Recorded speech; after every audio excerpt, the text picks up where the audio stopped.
আগরতলা প্রজ্ঞা ভবনে রাজ্যের মুখ্যমন্ত্রী প্রফেসর ডক্টর মানিক সাহা সহ মন্ত্রিসভার অধিকাংশ সদস্যদের উপস্থিতিতে বিকশিত ত্রিপুরা 2047 শীর্ষক বিশেষ কর্মসূচির আনুষ্ঠানিক সূচনা হয়। আগরতলা প্রজ্ঞা ভবনে রাজ্যের মুখ্যমন্ত্রী প্রফেসর ডক্টর মানিক সাহা সহ মন্ত্রিসভার অধিকাংশ সদস্যদের উপস্থিতিতে বিকশিত ত্রিপুরা 2047 শীর্ষক বিশেষ কর্মসূচির আনুষ্ঠানিক সূচনা হয়। দেশের প্রধানমন্ত্রী 2047 সালের ডাক বিকশিত ভারতের ডাক দিয়েছেন। ভারতকে বিকশিত করার লক্ষ্যমাত্রাকে সামনে রেখে নীতি আয়োগ গোটা দেশের বিভিন্ন রাজ্যে নানা প্রকারের কর্মসূচি গ্রহণ করে চলেছে। এরই অঙ্গ হিসেবে আজ আগরতলা প্রজ্ঞা ভবনে রাজ্যের মুখ্যমন্ত্রী প্রফেসর ডক্টর মানিক সাহা সহ মন্ত্রিসভার অধিকাংশ সদস্যদের উপস্থিতিতে বিকশিত ত্রিপুরা 2047 শীর্ষক বিশেষ কর্মসূচির আনুষ্ঠানিক সূচনা হয়।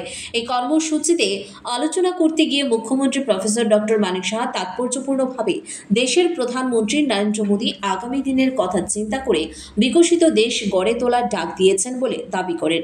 বিকশিত দেশ তখনই সম্ভব হতে পারে যখন বিকশিত রাজ্য হবে। এ কারণেই রাজ্যে রাজ্যে এই প্রকারের কর্মসূচি সম্পন্ন হচ্ছে বলে দাবি ত্রিপুরার মুখ্যমন্ত্রী। বিশেষ করে যেভাবে দেশের প্রধানমন্ত্রী ভোকাল ফর লোকালের ডাক দিয়েছেন, এই বিষয়টা অত্যন্ত প্রাসঙ্গিক, এমনটাই দাবি রাজ্যের মুখ্যমন্ত্রীর। মূলত ভোকাল ফর লোকালের মাধ্যমে স্থানীয় স্তরে অর্থনীতিকে বিকশিত করার মধ্য দিয়ে আক্ষরিক অর্থে দেশের অর্থনৈতিক পরিমণ্ডলকে দেশের সরকার বিকশিত করতে চাইছে, এমনটাই বক্তব্য রাজ্যের মুখ্যমন্ত্রীর। তিনি আশা প্রকাশ করেছেন আগামী দিনের সম্মিলিত প্রয়াসের মধ্য দিয়ে নীতি আয়োগের ব্যবস্থাপনায় বিকশিত ত্রিপুরা শীর্ষ কর্মসূচি সাফল্যমণ্ডিত হয়ে দেশকে পথ দেখাবে। একই রকমভাবে রাজ্যের অর্থমন্ত্রী প্রণজিৎ সিংহ রায় সহ অন্যান্য বক্তারা আজকের এই আয়োজনের প্রাসঙ্গিক বিভিন্ন বিষয়গুলো তুলে ধরেন। মাননীয় প্রধানমন্ত্রীজি দৃঢ়তার সাথে উনি বলেছেন যে 2047-এর মধ্যে 100 বছর পূর্তি হবে।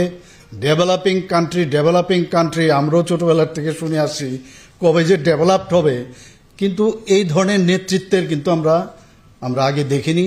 ওনার দৃঢ়তার সাথে যেভাবে বললেন যে কেন আমরা 100 বছর আমাদের পূর্ণ হবে, আমরা ডেভেলপ কান্ট্রি, আর শুধু ডেভেলপ না, সর্বস্তরের এবং বিভিন্ন প্যারামিটারের উপর ভিত্তি করে আমাদের ডেভেলপড হতে হবে, বিকশিত হতে হবে।